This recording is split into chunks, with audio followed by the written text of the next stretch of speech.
Tell us a little bit about what your role is in terms of your activities with Badminton Denmark. Yes, I'm in the board of Badminton Denmark. I started in 2015 because I was at that time I was elected as the chairman of Badminton København, which is the regional part of badminton here in Denmark. And a year later, I actually get in to be head of the finances in the board. So I'm into really a lot of things in Badminton Denmark.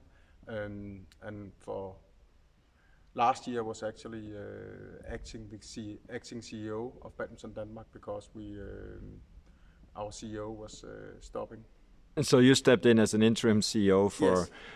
A period of time, and Yes. now there's a new CEO Yes. employed at Badminton Denmark. So Yes. now your role is strictly on the board. Yes, only on the board. So let's talk a little bit about badminton in Denmark. Yes.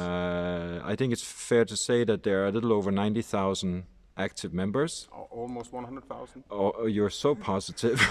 Almost 100,000. What would you say is the secret to the success of badminton in Denmark? Yeah, there's several things that the secret.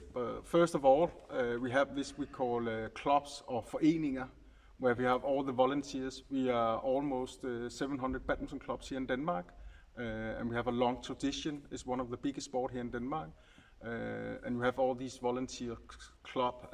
That's one of the stones that are positive for badminton here in Denmark. And the second thing is actually the coaches. We have a lot of good coaches here in Denmark, and we have tradition to educate coaches from small kids up to the highest level. And you can see we have some really good national coaches here in Denmark, and they actually go, before they get national coaches here in Denmark, typical, they went to other countries and get the experience to be a national coach before they come back.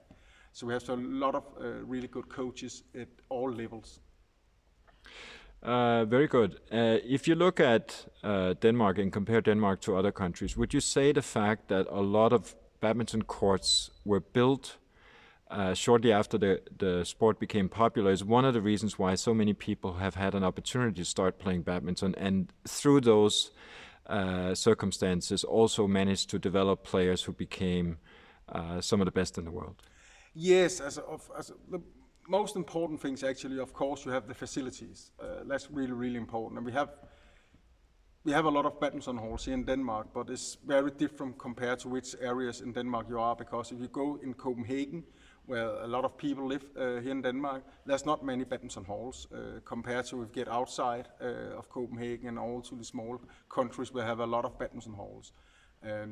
But the other things that's important is actually the good thing about badminton is both an individual sport, but it's a team sport as well. And here in Denmark we have a really, really big team tournament.